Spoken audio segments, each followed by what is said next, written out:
Hi, I'm Kelly Gallagher, speech language pathologist, and welcome to Smart Mouth. Today's topic, 5 things that you can do to work on the K, the K, and the G, the G sounds at home. Just a tiny little disclaimer before we get started. This video is not meant to diagnose or treat any disease or disorder and is for informational purposes only.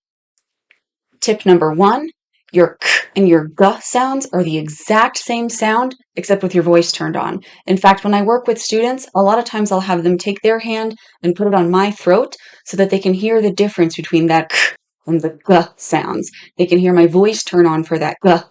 A lot of times, this is a very difficult sound for children. It's one that I work on with them quite frequently because it's made so far in the back of the mouth, it's really hard to see. Sounds like and pa and ba are made right there in the front. You can totally see them, but k and ga are all the way back there, and so they can be really hard to work on.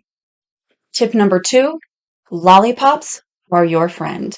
In order to get students to say sounds that are in the back of their mouth, a lot of times they're using that T sound and that D sound in place of the K and the G. And so what I tell them is that the tip of their tongue, the front of their tongue, is being a little bit bossy. And so what you do is you take the lollipop and you can place it on the tip of their tongue like this.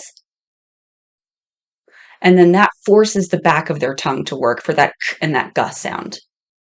Tip number 3, sometimes the jaw is involved. A lot of times, even if the kiddos, they open up their mouth and they're ready to say it, and I get the lollipop in place like this, and then they go, yeah, and they close their mouth and they lose the whole thing. And that's okay.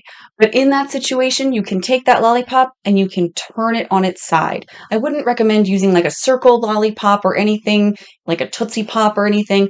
One that's just flat and circular so that you can very easily go between using it like this and using it like this. And it's not to sort of force their mouth open. It's more to just give them that tactile feedback of like, oh, I went too far.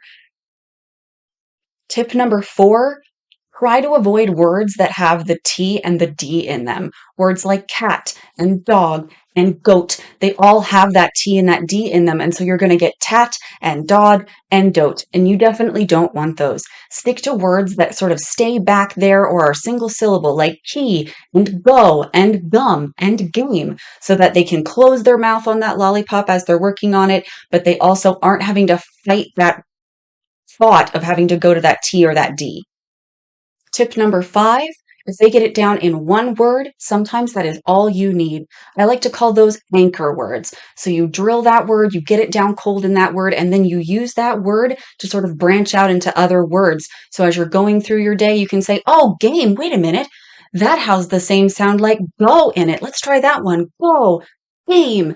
And you can sort of connect those so that they're making those connections in their own mind too. Thank you so much for tuning into this video. If you have any other ideas or any other topics that you'd like me to cover, please feel free to leave them in the comments. And if you like this content and you'd like to see more, please hit that like, subscribe, and notification bell, and I will see you in the next one.